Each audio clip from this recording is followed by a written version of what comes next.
Muy buenas tardes. Bueno, pues os cuento a los tres que hoy estamos de enhorabuena porque tenemos en Tu Dinero Nunca Duerme nada más y nada menos que a don Beltrán Parajes, socio fundador y director de relación con inversores de Azvalor. Un placer, Beltrán. Muchísimas gracias por acompañarnos, por sacarnos un hueco en esa apretada agenda que tenéis en Azvalor y dedicarnos este ratito aquí a Tu Dinero Nunca Duerme y a toda la audiencia. Muchas gracias a ti, Luis Fernando, por la invitación y a todos los oyentes. Bueno, los oyentes que están esperando que entremos en harina, así que no les vamos a hacer esperar más. Comenzamos. Bueno, y escribí hace unos meses nuestro compañero Domingo Soriano en Libertad Digital un interesantísimo artículo en el que trataba de dar respuesta a la siguiente pregunta: ¿qué podemos esperar en la bolsa en la próxima década? Nada ambicioso aquí, nuestro querido Domingo Soriano. La primera de sus reflexiones era más que evidente: no se pueden hacer predicciones en bolsa, y menos pretendía hacer de adivino nuestro querido compañero. Ahora nos dirá si estamos siendo mentirosos o no. Pero sí que pudimos extraer la segunda reflexión, que hoy cobra mucho sentido. El principal de los asuntos de preocupación para los inversores en aquel mes de mayo, en el que escribía Domingo este artículo, era si la inflación llegaría, cuándo llegaría y qué nivel alcanzaría. Como ya comentamos la semana pasada, la inflación está aquí, y si hace 7 días analizábamos cómo afectaba este fenómeno a la inversión en renta fija, hoy nos vamos a fijar cómo la afronta una gestora de estilo value en renta variable como es Azvalor. Pero antes, como siempre, vamos a buscar el primer punto de análisis del día con la elección de nuestro compañero Manuel Llamas.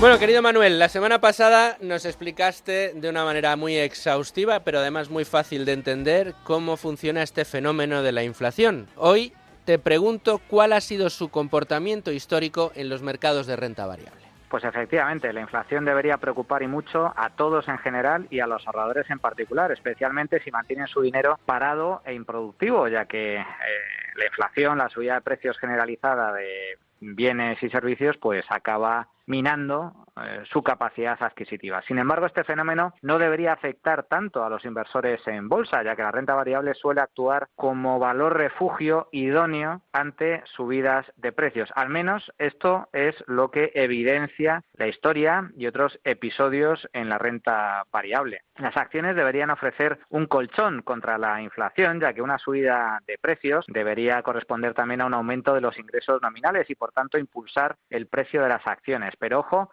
porque no todos los sectores se ven igualmente beneficiados. Aquellas empresas que puedan trasladar la subida de precios al consumidor final se verán claramente beneficiadas en este contexto, mientras que aquellas empresas que no puedan hacerlo o que tengan algunos problemas para trasladar la inflación al precio final de sus productos, por el contrario, es posible que vean elevar sus costes y, como consecuencia, vean reducir sus beneficios y también su potencial revalorización en bolsa. Así que, cuidado, porque en términos generales la inversión en bolsa a medio y largo plazo casi siempre supera la inflación cuando esta es baja o moderada, es decir, cuando se suele situar por debajo del 3%, y también la supera en la mayoría de ocasiones cuando es algo más alta, como sucede en la actualidad. Pero hay que diferenciar por sectores y por empresas. En términos generales, el sector energético, por ejemplo, en donde se incluyen compañías petroleras y de gas, suele superar a la inflación en la inmensa mayoría de veces en un contexto de precios altos, y lo mismo suele suceder con los fondos de inversión inmobiliaria. El sector financiero, por el contrario, suele resultar algo más castigado en un contexto de precios más altos. En todo caso, como siempre destacamos en nuestros programas, hay que ver caso a caso, empresa a empresa. Bueno, Manuel, pues muchísimas gracias por ese análisis, como siempre exhaustivo. Nos has dado algunas claves, he visto a Beltrán ir apuntando algunas de estas que nos has dado, pero vamos a seguir buscando puntos de análisis, en esta ocasión con la pizarra de Domingo Soriano. Bueno, suena tu sintonía, Domingo. Ya nos ha puesto sobre la mesa, Manuel, cómo afecta la inflación de manera habitual a determinados sectores. A ti la pregunta que te hago es si la renta variable, en este caso, sería un buen refugio ante este fenómeno. Sí, un poco en la línea. Me ha pesado un poco la respuesta de Manuel. Iba a decir que un poco en la línea de lo que decía, porque básicamente los 3-4 puntos fundamentales los ha planteado él. El otro día decíamos, la renta fija es una promesa, no es nada más que eso, nada menos también, pero evidentemente es una promesa de que te van a dar una cantidad de dinero y si los precios suben, pues esa cantidad de dinero cada vez vale menos. La renta variable no es una promesa y eso tiene ventajas, desventajas, pues cobras el último, pero también tiene una serie de ventajas que es que puedes estar más protegidos ante esta serie de fenómenos. Es decir, si suben los precios, pero las empresas en las que tú estás invertido tienen capacidad para trasladar esas subidas a los consumidores, pues efectivamente digamos que afecta menos esos movimientos en los precios. Y históricamente es verdad que los momentos de una inflación razonable, moderada, han sido buenos para la renta variable. Cuidado, aquí hay que hacer muchos matices porque no es lo mismo una inflación del 2 que del 20. O alguien, si nos está escuchando desde Venezuela, dirá, oiga, que aquí la renta variable tampoco lo ha hecho muy bien. Claro, es decir, hay momentos en los que si esa inflación es demasiado alta y entra ya en un proceso peligroso que afecta a la macro en general y a los fundamentos de un país, puede ser muy peligroso y ahí hay pocas cosas que te vayan a proteger. Pero sí, en general podemos decir que la renta variable suele asociar a un activo relativamente bueno para protegerse con la inflación. Lo que pasa es que respecto a la próxima década, a este punto de la inflación y a cómo afecta la renta variable en general a las empresas, hay muchas dudas. Digamos que hay una serie de fuerzas que tienden o que empujan en una dirección y otras en otro. Pues evidentemente estas políticas ultra expansivas de los bancos centrales de la última década pues nos llevan a pensar a que sí, que pueden haber cebado un peligro, pueden estar cerca de dispararse esa inflación y además las declaraciones de los banqueros centrales pues parece que tampoco estarían muy en contra de que subiesen los precios por encima de lo que lo ha ocurrido en los últimos 10 o 15 años. De hecho, sería una ayuda para los que son sus dueños o sus empleadores, que son los estados que son los más endeudados. Pero hay otra serie de factores que empujan en sentido contrario, pues el envejecimiento de la población, una sociedad muy endeudada, son fuerzas deflacionarias. Entonces, también la tecnología, cada vez hacemos más cosas de forma más barata. Entonces, hay fuerzas en los dos sentidos y no sabemos lo que ocurrirá. También hay decisiones políticas. ¿Quién se va a imponer en la discusión, en la que más nos afecta a nosotros, ¿no? ¿Quién se va a imponer en la discusión, en esto que se dice entre los halcones y los no halcones en la eurozona? ¿Qué ocurrirá con los países con más solvencia?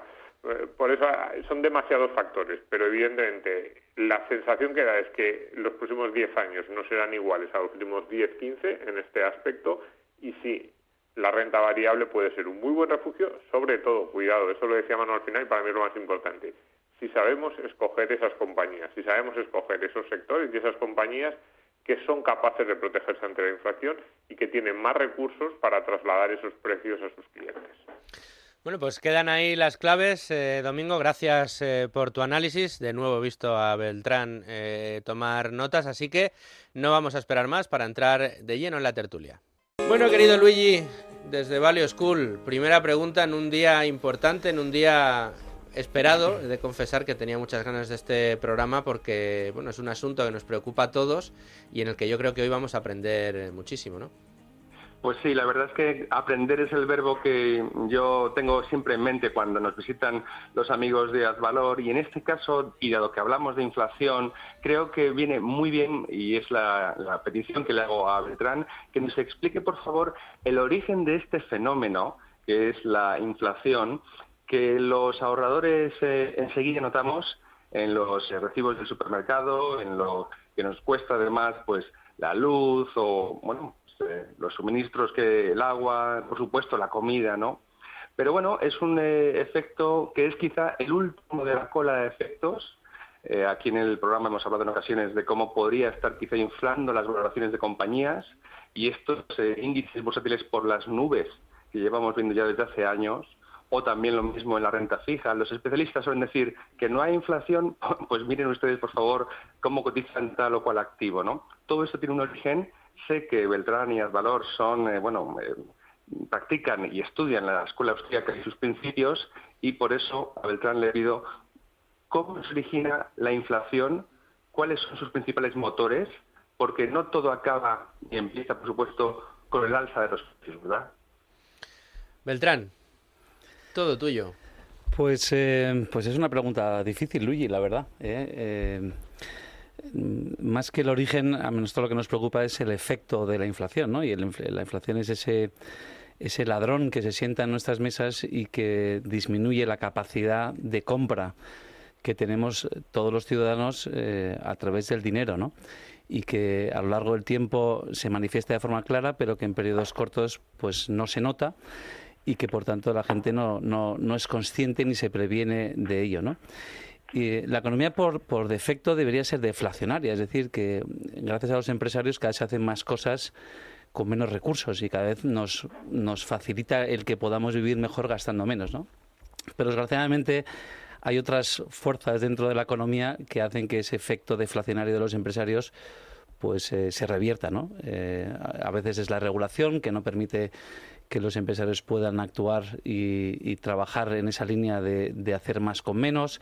A veces son cuellos de botella, como los que estamos viendo ahora mismo. A veces son desajustes entre la oferta y la demanda, donde pues la demanda supera la oferta y entonces genera esa inflación, pero la economía casi siempre encuentra el mecanismo de ajustarlo si le dejas libre, y yo creo que la principal causa de la inflación es una regulación errónea o no dejar que el mercado actúe de forma libre.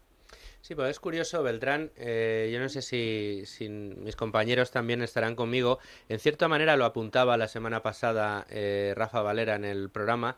Es cierto lo que decías, ¿no? Que sobre el papel y gracias a la economía de mercado, lo lógico es que la economía sea deflacionaria y en parte también lo hemos visto. Es verdad que bueno, pues desde los propios recursos energéticos no costaba lo mismo hace 20 años una placa de células fotovoltaicas de lo que cuesta hoy, gracias al avance tecnológico.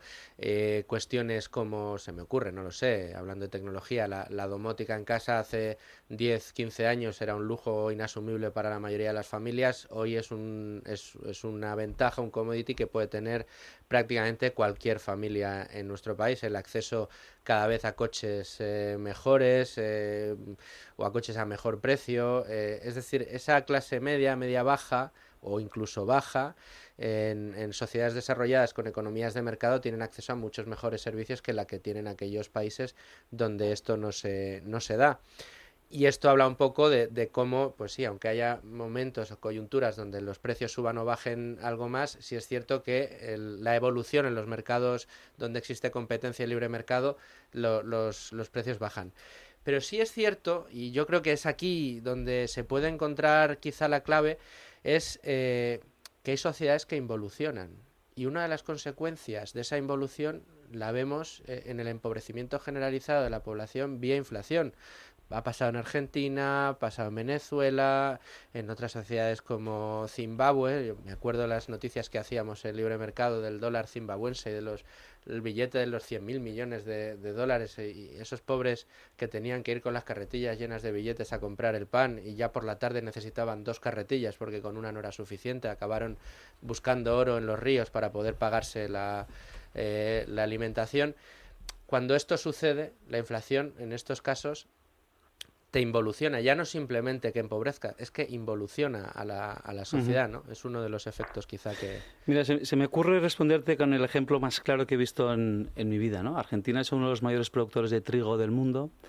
En el año 2013 el gobierno de Argentina, de la señora Kirchner, intervino el precio máximo al que se podía vender la barra de pan, lo cual hacía que los productores agrícolas de trigo no les mereciera la pena producir trigo para vendérselo a la gente que hacía el pan, y dejaron de hacerlo. La consecuencia fue que hubo escasez de trigo, se disparó el precio del trigo, tuvieron que comprar trigo internacional pagando aranceles, y la barra de pan de Argentina, que es el país que más trigo produce a nivel mundial, se convirtió en la barra de pan más cara del mundo. No sé si con ese ejemplo explico un poco que cuando no dejas que las reglas del mercado actúen, lo que estás induciendo a esa regresión de la que hablabas y a ese proceso inflacionario. A mí me gusta también presentar un caso personal, ¿no? Yo, por circunstancias a través de la vida, me llegó un coche clásico a mi vida por la generosidad de un amigo, y entre la documentación estaba la factura de compra que tengo aquí delante, que te dejo, Luis Fernando, para que la veas. Ese coche costaba 90.000 pesetas, que son 540 euros, ¿no? La partida de impuestos no llegaba al 2,5%. Yo no sé cuántos son los impuestos en la compra de un coche hoy en día, pero no creo que bajen del 25 o 30% si vamos sumando los impuestos del producto final. Sí. Si metemos los impuestos de los productos intermedios, entonces el volumen de impuestos que asume la compra de un coche de hoy explica bastante la parte de la inflación, ¿no? Es curioso porque este coche al cambio, esas 90.000 pesetas son 540 y ese mismo coche, que es un Mini, hoy vale 21.000 euros, ¿no? Es decir, el dinero ha perdido el 97% del valor. Y eso me recuerda un poco a la parábola de los talentos, ¿no? Del Evangelio de Mateo, creo que era, ¿no? En el que quien quería guardar su talento y lo enterraba en un agujero lo perdía todo. Pues aquí nos pasa un poco lo mismo. El dinero tiene que producir, tiene que entrar dentro del proceso productivo empresarial para poder sacar una rentabilidad y compensar esa pérdida de valor en el tiempo inducida por los impuestos o inducida por las ineficiencias del mercado que a veces ocurren, sobre todo si lo intervienes. Bueno, a mí me gustaría saber cómo impacta la inflación o cómo está impactando la inflación en las carteras de Advalor en términos generales. Y sobre todo, si consideráis desde vuestro punto de vista que esta senda de precios altos, especialmente a nivel energético, a nivel de precios de la electricidad, se va a mantener en el tiempo a medio y largo plazo. Pues a la primera pregunta, la realidad es que no es un tema que nos afecte demasiado. Y fíjate, lo bueno de tener dos personas como nuestros socios, Álvaro Guzmán del Lazo y Fernando Bernat, en el equipo de gestión es que genera el debate, ¿no? Álvaro y Fernando no están de acuerdo en algunos aspectos al respecto de la evolución de la inflación. Sin embargo, si le preguntas a cada uno de ellos cuál sería su cartera, coincide, a pesar de que tienen opiniones distintas de la inflación, ¿no? Y esto que parece un contrasentido tiene sentido y además tiene sentido históricamente. En el año 29 y en el año 70 salimos de unas crisis, en el 29 con deflación y en el 70 con inflación, y una cartera parecida a nuestra, con mucho peso en materias primas y energía, superaron y con mucho más del 60% al mercado. Situaciones distintas, con salidas distintas, provocaron un mismo resultado y es haber batido y de lejos al mercado, ¿no? Y en la bolsa lo que realmente determina el resultado, el retorno a las inversiones, más que acertar en la inflación o en la macro, es el punto de partida de las valoraciones. Eso es lo que realmente determina. Entonces, en nuestro caso, la inflación es algo que acompaña a la inversión, pero que no es determinante a la hora de decidir. Lo que es determinante en nuestro caso es el punto de valoración de partida de las compañías y que sea tal oportunidad que da igual si hay inflación o no hay inflación para que el retorno de esa inversión sea bueno. No sé si me explico. Es importante la inflación y es importante que la gente sepa el efecto que puede tener en su inflación y que esté concienciada en que tiene que invertir el dinero para compensar ese efecto de pérdida de valor, pero no es fundamental en nuestro caso, o no es tan fundamental como otros aspectos, como el tema de la valoración de origen de las compañías en nuestro proceso de selección, ¿no? Y en cuanto a si se va a mantener o no se va a mantener, vuelvo al comentario original. No lo sé, eso es un debate de salón, el mercado actuará. Si tú incentivas porque sube mucho el precio del gas a que haya nuevos productores de gas generando gas que no se ha generado en estos años, pues veremos que el precio del gas caerá.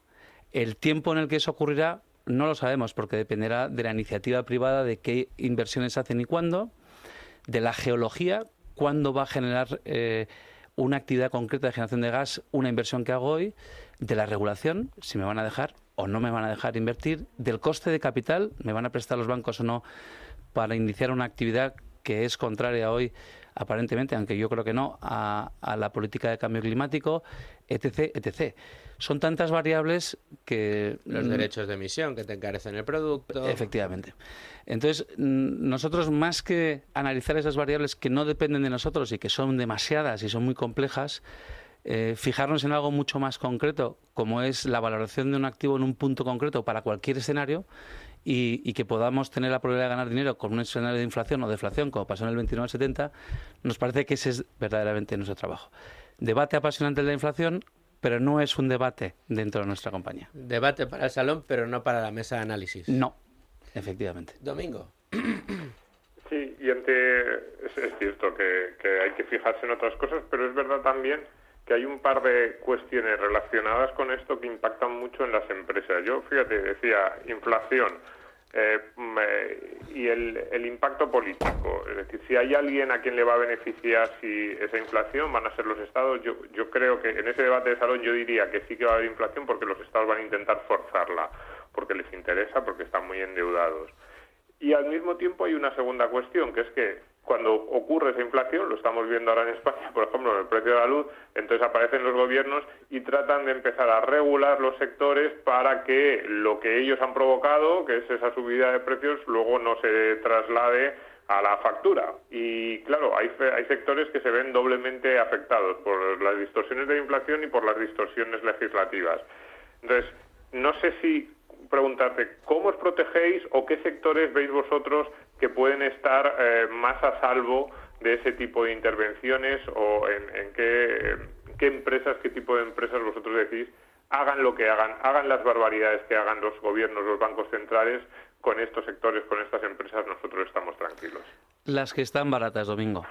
Mira, en tu pregunta, en el planteamiento de tu pregunta, me viene a la cabeza las compañías que producen uranio, que están muy afectados porque tiene un impacto en la generación de energía para la producción de electricidad. Bueno, en este debate de inflación sí o no, de regulación sobre las energías verdes o no, Cameco, que es una de las compañías que más pesan en nuestra cartera, ha multiplicado por 3, y un competidor suyo, que es Berkeley, ha dividido por 3. Los dos han estado expuestos a las mismas normas del juego, y uno por sus circunstancias particulares, por su valoración de punto de partida, por la habilidad de su equipo de gestión, por los activos que tienen, por cómo han gestionado su balance, etcétera, pues ha tenido un premio que es multiplicar por 3, y los otros, por las circunstancias que sea, porque no las conozco, me parece que alguna también ha sido regulatoria al respecto de su proyecto en España, ha dividido por 3.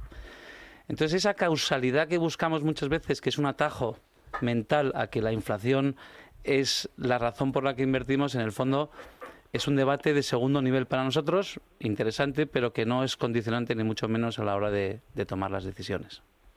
Luigi. Beltrán, se podría decir que las materias primas, has hablado del uranio, pero en general son un buen refugio porque, bueno, pues al final son recursos que se supone que fácilmente pueden trasladar ese repunte a los precios a los que se vende el propio recurso. Sí, pero no necesariamente. Hablemos del oro, ¿no? El oro es el que todo el mundo identificamos como una cobertura de la inflación. Si una compañía minera que se dedica a la explotación del oro, en un entorno de inflación y de subida del precio del oro, de partida está muy cara en sus valoraciones, no nos sirve de protección. Y si está muy barata, entonces sí. Entonces, el factor determinante es la valoración de esa compañía, no que el oro suba o no suba. Y de hecho, la dispersión de rentabilidad de compañías en mismos sectores en función de su valoración objetiva es radicalmente distinta. Claro. Quizá, Luis Fer, perdona, lo que sí que tiene sentido, y eso es un estudio que miramos, si mañana liquidamos el Standard & Poor's 500, los activos reales que tienen las compañías del Standard & Poor's 500 solamente nos pagan el 10% de la capitalización total del S&P 500, es decir, el 90% son intangibles. Es verdad que nosotros en las compañías de materias primas y energía tenemos muchos activos tangibles, activos reales que se defienden o que protegen mucho mejor con la inflación, porque si hay inflación esos activos valen más y hay una tangibilidad que se protege de esa inflación, ¿no? Cosa que no hay en otras. Entonces, yo creo que la conexión que hace la gente es, bueno, las materias primas tienen activos reales, suben los precios, mejoran los márgenes, con lo cual es mejor inversión. Sí, pero no olvidemos nunca que a lo mejor la valoración de una compañía que está en el sector ya descuenta un precio muy elevado y que solamente se tiene que dar un precio muy elevado para que saquemos una buena rentabilidad. A lo mejor ya está incluida dentro del precio. Y saber si está incluida dentro del precio o no requiere un análisis particular de la valoración de ese activo. Perdona si no me he explicado. No, te has explicado yo creo que perfectamente. Has puesto antes el énfasis, Beltrán, precisamente en que lo importante es el punto de partida, es decir, el punto de partida de precio del activo que se esté analizando, porque nos podemos llegar a equivocar. Y al final, en ocasiones, sobre todo en esta, que cuando uno, a lo mejor hay muchos ahorradores que nos están escuchando que están empezando a ver las orejas al lobo, que han estado esperando para tomar su decisión de inversión y que es ahora cuando dicen, ojo, cuidado, que empieza un periodo inflacionario que no sabemos a dónde nos va a conducir, voy a darme prisa en tomar estas decisiones. ¿Y qué puede decir? Pues mira, como las materias primas suelen ser un buen commodity frente a la inflación, me voy a meter en materias primas y hacer la selección errónea. Con lo cual, siempre es bueno, siempre es positivo contar con un análisis previo que nos permita determinar si el precio es alto o bajo. Y cuando uno no tiene las herramientas suficientes como para poder tomar esa decisión o hacer ese análisis propio, pues qué mejor que acudir a los expertos, que son quienes en este caso lo sabéis. Y si quieren ustedes saber cuál es el fondo que mejor ha manejado las materias primas y analizado en los últimos años, pues quizá Azvalor le vaya a salir de los primeros, ¿no? Muchas gracias, Luis. Fíjate, en ese hilo que tú has hecho, ¿no? Uno podría pensar que la oportunidad en el cobre y la oportunidad en el gas coincide en el tiempo. Bueno, el cobre ya ha multiplicado por 2 el precio de la tonelada, las compañías que producen cobre han multiplicado por 6 y en el gas no hemos empezado. Claro. Y las dos están expuestas a la misma situación macroeconómica, a las mismas expectativas de que esos activos me pueden proteger de una posible inflación, y en uno vemos que hay una oportunidad y en el otro creemos que ya ha pasado la oportunidad. Bueno, Manolo, creo que tienes otra pregunta por ahí. ¿Dónde creéis que hay nuevas oportunidades en este contexto de precios más altos? ¿El sector de materias primas sigue ofreciendo los márgenes de potencial revalorización que presentaba hace apenas unos trimestres, o por el contrario ya os estáis fijando en otras empresas y en otros sectores que resultan más castigados y que por lo tanto ofrecen nuevas oportunidades? Pues mira, vamos allá donde el precio de partida creemos que es una oportunidad. Mientras todo el mundo mira las materias primas como algo nuevo, pues nosotros hemos comprado cines en el mes de noviembre, diciembre. Pero no porque creamos ni tengamos una opinión muy fuerte de lo que va a ocurrir en el mundo del cine, pero sí tenemos una opinión muy fuerte del precio al que cotiza. De algunos operadores dentro del mundo del cine que han sido castigados de tal manera que descuentan escenarios que son prácticamente imposibles. Es decir, si haces el número al revés en el cine, tendría que no volver a ver cine nunca más para que esa inversión fuera fallida. Y además la habilidad empresarial que tienen esas compañías, como puede ser Cineplex o como puede ser Kinépolis, le da una ventaja competitiva donde en un momento de dificultad para el sector, ellos se van a quedar con la cuota de mercado de quienes no puedan superar esas barreras. Con lo cual la oportunidad es doble, una por el precio y otra porque el negocio va a evolucionar a favor suya y en contra, desgraciadamente, de sus competidores, ¿no? Entonces, y dentro de las materias primas, por no hablar solamente de materias primas, pues vemos rotación. En las compañías mineras de oro en el mes de diciembre, enero, creo recordar, pues estaban disparadas, ¿no?, respecto a los precios de compra que habíamos comprado. El margen de seguridad ya era menor y decidimos cambiar nuestra exposición a mineras de oro a compañías que se dedican al petróleo, donde veíamos la misma oportunidad que veíamos 6 meses, 8 meses o 10 meses antes en el oro, ¿no? Y de repente esas compañías mineras de oro, sin haber cambiado mucho las circunstancias, quizá la percepción, que es lo que mueve muchas veces el precio, pero no el negocio, cayeron un 40%. Bueno, pues volvimos a rehacer parte de la posición del oro, vendiendo el cobre que nos había ido muy bien. Entonces, esto está vivo. El dinero, todos los días cuando entramos en la oficina, nos planteamos dónde puede estar mejor que ayer cuando nos fuimos a dormir. Y no hay dogmas, hay datos. Analizamos los datos y donde encontremos una probabilidad de tener mayor éxito que la que teníamos ayer, y siempre con un nivel de información y un nivel de seguridad, pues tomamos la decisión. No. Sin piedad, ¿eh? La hacemos sin apegos, ¿eh? Oye, y Beltrán, tú eres responsable de relación con inversores. Entonces, yo sé que vosotros sois, como nosotros, nos gusta la renta variable a largo plazo, pero bueno, siempre hemos dicho que no a todos los inversores pues pueden tener el mismo peso en cartera, que puede haber inversores que por edad, por sus características, pues les viene bien tener un porcentaje algo más alto de renta fija o de otro tipo de activos. En la situación actual, con todas estas dudas de las que estamos hablando en el programa de hoy, ¿vosotros estáis aconsejando o vosotros creéis que sería bueno que los inversores, incluso aquellos más conservadores, más habituales o que les gusta más la renta fija, rebalanceen su cartera o se lo piensen dos veces si el peso convencional o habitual o que en una situación de normalidad pueden tener ellos entre renta variable y renta fija debe seguir siendo el mismo, o pues eso, le tienen que dar una vuelta y pensar que a lo mejor justo en un contexto como el actual y en lo que se anticipa para la próxima década, 15 años, sería bueno pues darle una pensada a esto? Hombre, yo creo que todo tiene un precio, ¿no? Y esos inversores que tradicionalmente creen que tienen su dinero en activos sin riesgo, como puede ser el cash, o sea, la liquidez, o en la renta fija, tienen que ver cuál es el precio de esos activos, ¿no? Hoy hay 20 trillones, que son 16 veces el PIB español en un año, de bonos que te dan una rentabilidad nominal negativa. Vamos a irnos a un caso menos dañino. El bono a 10 años americano está al 1,30. El último dato de inflación que ha publicado Estados Unidos es el 5,30. Es decir, un señor que cree que está en un activo muy seguro, le están robando, le están expropiando el 4%. Y si hubiera aquí un economista que saben mucho, y no, pero es que eso es temporal. Bueno, ya, de momento es el 5,3%. Y la temporalidad, veremos. El paro en Estados Unidos se ha reducido a la tasa más rápida en la historia. Está ya en niveles de prepandemia. Los puertos en Estados Unidos no dan abasto para descargar la mercancía que están comprando los americanos. El precio de la electricidad y la energía está en máximos y las materias primas están subiendo. Bueno, a lo mejor efectivamente no vemos mucha inflación. No entro en el debate.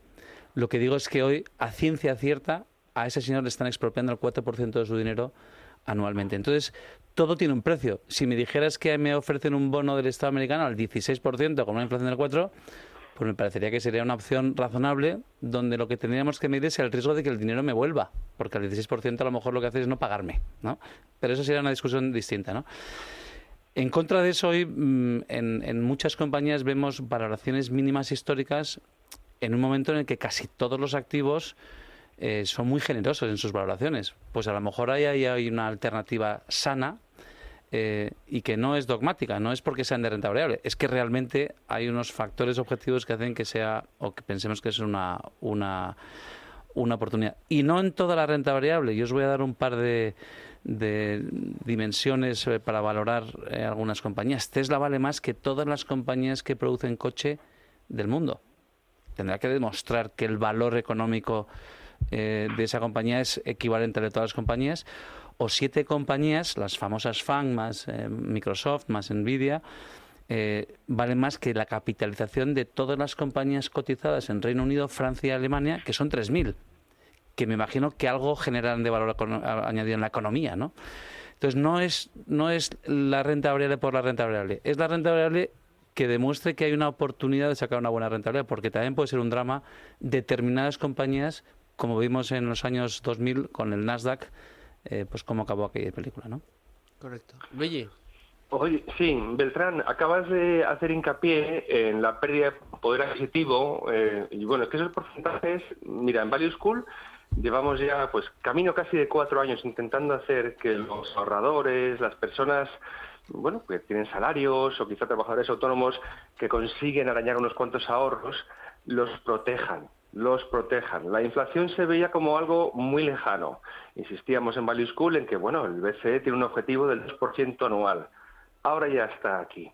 Quizá te pido que de palabras de un profesional expliquemos a los corrientes que ese prejuicio, teniendo el dinero en la cuenta corriente, está erosionando su poder de compra y, sin embargo, que existen opciones que lo van a proteger. Entonces, quizá no todo en renta variable, pero combinación de renta fija, renta variable, es decir, un experto que diga hay que poner ese dinero a trabajar para precisamente refugiarlo de este deterioro del poder adquisitivo, ¿verdad? Luis, encomiable vuestra labor en Value School. Hay veces que cuando hablamos de economía o de inversiones utilizamos un lenguaje que quizá no le llega a la gente, ¿no? Pues, no sé, mi propia familia que está interesada por otras cosas en la vida, pues a veces que no lo entiende, ¿no? Pero hay fotos muy fáciles de entender, ¿no? Uno mete en una calculadora en Internet, en cualquier calculadora de inflación, lo que compraban 100.000 euros hace 10 años y lo que necesitas hoy para comprar con esos 100.000 euros y te sale que son 145.000. Pues a cualquier persona hay que decirle, oiga, es que sus 100.000 euros de hace 10 años compraron lo mismo de lo que hoy necesito con 140, o de lo que hoy compraré en 140.000. Necesito haber creado 45.000 para no haberme empobrecido, ¿no? Carlos Rodríguez Brown, que a mí me fascina cómo comunica, ¿no? Es un gran comunicador, aparte de un gran pensador. Siempre dice que solo un loco que se tira por una terraza piensa que el edificio sube. No suben los precios. El dinero pierde el valor y pierde su capacidad de compra. Y eso lo tiene que tener presente mucha gente. Y quizá no se ve en periodos cortitos, somos un poco cortoplacistas quizá en esta sociedad, pero cuando hace uno el cálculo en un medio largo plazo se ve nítido. Y a esa gente, y en España hay 970.000 millones de euros en depósitos bancarios expuestos al menos 30 puntos básicos o 40, lo que le cobren los bancos, les animaría a que buscaran salida a ese dinero, que además financien proyectos que son buenos y sanos para la sociedad, proyectos empresariales, con una expectativa de retorno, asumiendo un riesgo, por supuesto, porque lo que es seguro es que si lo dejan quieto, ya han perdido. Uno es una certeza, lo otro es una opción, ¿no? Y la certeza del dinero parado es lo que te va a cobrar el banco, porque lo cobra el Banco Central, sumado a la pérdida de valor de la inflación, que Europa, en nuestro caso, como estamos en Europa, pues hoy es el 3%, ¿no? Te voy a plantear un juego, Beltrán, siguiendo un poco este razonamiento que haces y recogiendo el hilo que nos planteaba Luigi, que es verdad, hemos tenido ahí un pequeño problema telefónico, no se le ha entendido bien, pero con tu respuesta ha quedado cristalino todo lo que queríamos comentar. Pero yo te quiero plantear lo siguiente, insisto, recogiendo lo de Luigi, ¿no? Pues tenemos ya ahorradores, muchos de nuestros oyentes que están diciendo, no, efectivamente, he hecho el cafre durante estos últimos años, tenía que haberme metido ya en el mercado. Como siempre a mí me gusta decir cuando me preguntan algunos amigos, ¿pero cuál es el mejor momento de mercado? Digo, a mí los especialistas que vienen a nuestro programa dicen que hoy mejor que mañana y que hubiera sido mejor ayer que en el día de hoy. No, pero es que está muy alto el mercado. Hoy mejor que mañana y ayer hubiera sido mejor que hacerlo hoy.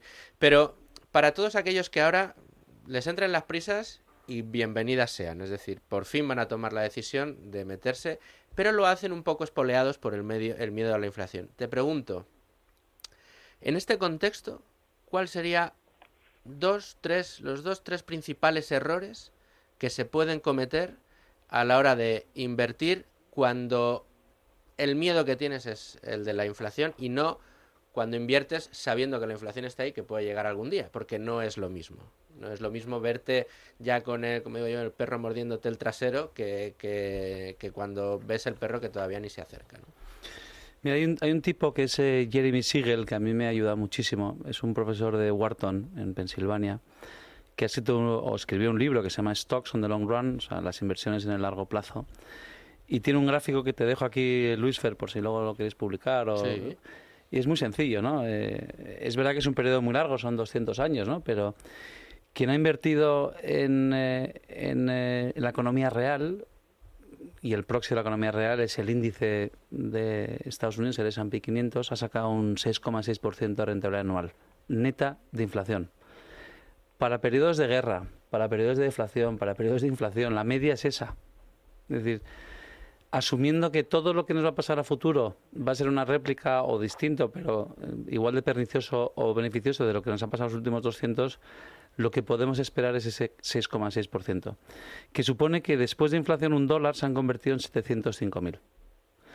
El resto de los activos que puede elegir una persona, que son los bonos, pues el bono ha generado la mitad anualizado, pero por ese efecto mágico del interés compuesto, en lugar de 705.000 euros, son 1.800 euros. Y quien hubiera invertido en oro, no en mineras de oro, en oro, pues tendría prácticamente el mismo dinero, $1 se han convertido en 4, y el que hubiera dejado el dinero en dinero ha perdido todo. La decisión es invertir en el activo que mejor se defiende en cualquier escenario macroeconómico a largo plazo, que tiene una rentabilidad cercana al 7%, y el consejo adicional que le daría es, bueno, eso es habiendo comprado todas las compañías, las buenas y las malas. Si eliges un profesional que tenga una fórmula, un mecanismo, una filosofía que pueda intentar seleccionar las buenas respecto a las malas, y no me refiero a las compañías, sino a las inversiones, porque puede haber buenas compañías a un mal precio que sea una mala inversión, pues puedes optar a rentabilidades muy superiores a ese 7%. Y hay doctores tiene la Iglesia, pero hay muchos inversores que tienen detrás de ellos historiales con rentabilidades sostenidas de doble dígito, y que algunos de ellos pues están muy cerquita de nuestros oyentes. Domingo. Sí, yo quería preguntarte por el mercado español. Bueno, estamos hablando en general. Vosotros tenéis dos fondos, Fondo Internacional, el Fondo Iberia, que tiene compañías españolas y portuguesas. Yo le estaba echando un vistazo al informe semestral, al último, bueno, hace ya un par de meses. No sé si se mantiene exactamente la cartera, pero veo también bastante compañía del sector energético. Veo ahí a Repsol, está Galp en Portugal. También compañías de ingeniería. No sé dónde veis las oportunidades en España en estos sectores. También hay alguna, pues Meliá, que es un clásico. ¿Cómo veis en general las compañías españolas? Si está barato, caro, las incertidumbres en general sobre la economía española, aunque muchas de estas empresas tienen y tienen intereses en muchos países del mundo, y si hay alguna de ellas que conozcas especialmente o que nos puedas explicar, pues mirad, justo en este contexto nos gusta mucho esta empresa española porque tiene estas fortalezas y a este precio nos parece que es una inversión excepcional. Bueno, has mencionado alguna de ellas. La pauta que seguimos en el Fondo Nacional es exactamente igual que el internacional, ¿no? Y la oportunidad viene de la misma fuente que viene en la cartera internacional, y es que la percepción de determinados negocios por variables que no tienen nada que ver con el propio negocio nos permiten comprarlo muy por debajo de lo que creemos que vale, ¿no? El sector del oil and gas, pues el denominador de lo que le afecta, que es la percepción sobre su futuro o no futuro, sobre la represión del dinero entrando en ellos o no por las consecuencias que tiene producir petróleo y gas, pues afectan de la misma manera a Exxon que a Galp, ¿no? Con lo cual el denominador común es que vemos la oportunidad en esas valoraciones de partida de las que reitero permanentemente, por las mismas razones, en compañías que simplemente están cotizadas en España, pero como bien has dicho, son globales, ¿no? Algunas compañías donde hemos visto situaciones brutales, pues has dicho una que nos gusta especialmente, ¿no? Que es Meliá, que ya ha mejorado bastante, pero que en un punto de la crisis del COVID, donde uno proyectaba linealmente los males que vivíamos los españoles en el mes de mayo, junio del pasado, y con una temporada de turismo perdida, pues la valoración total de la compañía, incluyendo su deuda, pues era una porción de la valoración de sus principales hoteles, sin incluir el negocio. Es decir, el margen de seguridad es que la compañía en su totalidad representaba menos de la mitad de lo que valían los hoteles, que por cierto se los hubiera comprado cualquiera en ese mismo momento a pesar de la crisis, porque todos sabemos que bueno, con las vacunas y en fin, que el hombre ante un mal como el COVID encontraría la solución, como es la vacuna o la inmunización. El que apuesta contra la humanidad pierde. Efectivamente, o sea. Entonces, bueno, pues esa nos dio una gran oportunidad. Si no me acuerdo mal, llegó a tocar 3 euros, y la valoración solamente de los hoteles pues es un número de veces esos 3 euros, ¿no? Ya ha mejorado parte de la cotización y todavía le queda mucho recorrido, pero bueno, por ser una compañía nacional, ¿no? Y además muy representativa del sector más representativo en España como es el turismo, pues creo que es una compañía relevante de comentar con vosotros, ¿no? Luigi. Oye, Beltrán, por casualidad, en esta inversión post-COVID, ¿no?, donde sectores como el turismo es muy natural que se recuperen y que volvamos a ver pues una actividad muy similar a la que había antes. Acabas de mencionar Meliá. ¿Tenéis también en cartera alguna aerolínea? Porque serían las siguientes compañías que también se beneficiarían de una vuelta a la normalidad. Sí, pero cuidado. Ryanair ha subido un 60% y Flybe ha quebrado. Vuelvo al mensaje original. La tendencia es causalizar que con la vuelta del turismo les va a ir bien a todas, y nuestra caja de herramientas es, bueno, no sabemos si va a volver o no y con qué intensidad. A lo mejor no vuelven a los viajes de trabajo, sino los de turismo, pero sobre todo es qué circunstancias particulares tiene una empresa para poder aguantar un escenario o uno mucho peor. Nosotros siempre decimos que el precio nos da un margen de seguridad contra nosotros mismos. Si ese margen de seguridad es muy amplio, podemos errar en lo que pensamos que puede ocurrir y no perder dinero. Ese es nuestro principal mecanismo para no perder dinero. Y si estamos en lo correcto, pues la opción de ganar dinero se mantiene intacta y como el precio era tan bueno, la rentabilidad será también buena, ¿no? Entonces, bueno, cuidado con esa causalidad de se abre el turismo, porque puede estar induciéndote a un error o nos puede inducir a un error, ¿no? O puede que incluso ya esté recogido en el precio. A lo mejor Amadeus, ¿no?, que es la compañía que, no sé, de bandera en el tema de reservas de viajes a nivel mundial, pues a lo mejor ya tiene introducido dentro de su precio la expectativa de la vuelta de los viajes de turismo, ¿no? Entonces, cuidado porque hace falta algo más. Y aceptando que hace falta algo más y comprándote lo que nos cuentas de que lo importante no es la inflación, sino el punto de partida, voy a volver a insistir en los sectores, pero no en qué sectores vais a encontrar más valor, pero sí en los que, pues me imagino que, claro, uno de los problemas que se pueden encontrar muchas veces los equipos de análisis es, una vez que han analizado ya un universo importante de compañías, pues encontrar ideas nuevas muchas veces no sabes muy bien por dónde moverte, pero en contextos como en el que nos encontramos, me imagino que se encenderán bombillas y dirán, oye, pues mira, en este contexto de subida de precios tenemos que mirar este tipo de compañías o vamos a revisar cómo están las empresas de este sector que no los teníamos muy localizados y vamos a iniciar el análisis de unos u otros. ¿Cuáles son esos sectores donde si tuvierais que buscar una tesis de inversión entraríais a mirarla porque creéis que puede estar interesante en este contexto? Luis, perdona, no sé contestarte. La señal que enciende nuestro proceso de análisis es una irracionalidad en el precio de partida. Y a partir de ahí empezamos a mirar todo lo demás. Normalmente ya tenemos algunas ideas preconcebidas y algún análisis sobre el sector, con lo cual esa señal, digamos, que inicia el proceso de una forma más rápida, porque ya conocemos cosas del sector, pero nunca es en el sector. Déjame que lo explique de otra forma.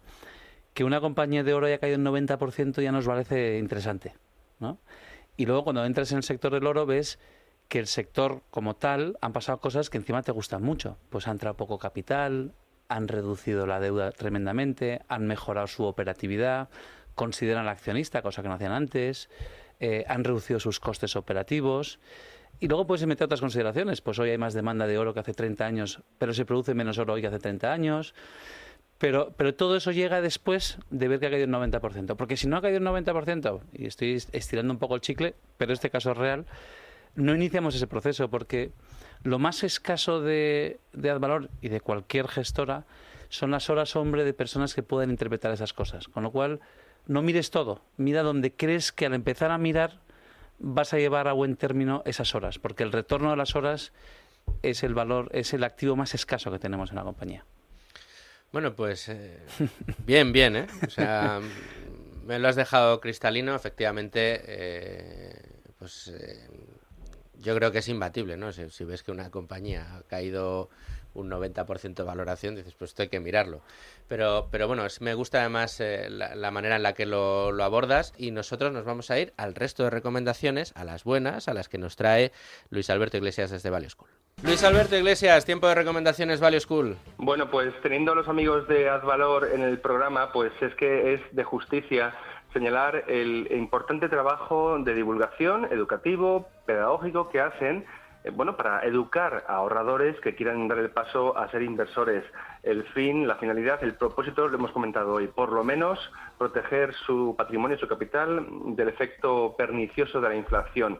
Dos de las recomendaciones provienen precisamente de Advalor. La primera es lo que ellos llaman el Club del Lector Value, que es todo un cofre del tesoro repleto de obras sobre inversión en valor, economía, finanzas personales y psicología financiera. En total, casi una selección de 50 libros que están referenciados para que quien quiera profundizar en estos temas pueda hacerlo fácilmente, con unas obras elegidas por el equipo de Advalor. Está en la dirección que ponemos en el Twitter del programa. Es una sección de la propia web de la gestora. Después siempre recomiendo, y ya sé que quizá esto es un poquito repetitivo, pero es que es tan excelente el material, el curso de verano de Advalor del año 2019, el último curso de verano que se impartió en Escorial en tiempo de pandemia. Son un montón de horas en vídeo a disposición de los oyentes de forma gratuita desde el canal de YouTube de la gestora. Casi 20 horas de formación con los mejores profesionales. Por supuesto, el equipo de gestores, también está Beltrán y muchos invitados que, bueno, si no lo conocen los oyentes, no los desvelamos porque la sorpresa merece la pena ser conservada. Después, un propio vídeo de Value School, en nuestro canal de YouTube, hemos titulado ¿Cómo logró Soros tumbar al Banco de Inglaterra? Un vídeo apasionante donde presentamos a una de estas figuras célebres de las finanzas mundiales y la jugada por la que consiguió George Soros doblar la rodilla del Banco de Inglaterra y embolsarse también $1.000 millones en apenas 24 horas. Todo ello contado con nuestro estilo habitual, muy divulgativo, en 15 minutos. Y por último, quiero recomendar Alicia regresa a Wall Street, la edición renovada y tremendamente ampliada de un clásico del inversor Luis Ayué Bellosta y de Pablo Martínez Bernal, también amigo del programa, que ya figura como coautor. Es un libro que gustará a mayores y a jóvenes que tienen las claves para invertir con éxito y ser feliz, y que animamos desde Value School a que se lea y se regale. Bueno, pues invertir con éxito y ser felices y sobre todo aprender mucho es lo que hacemos en este programa, porque no nos hace nada más feliz que poder charlar de estos asuntos con especialistas como Beltrán Parajes, que nos ha acompañado hoy. Beltrán, muchísimas gracias de verdad por haber sacado este ratito para estar con nosotros y con toda nuestra audiencia. Muchas gracias a ti, Luis Fer, como siempre un placer estar con vosotros y con los oyentes.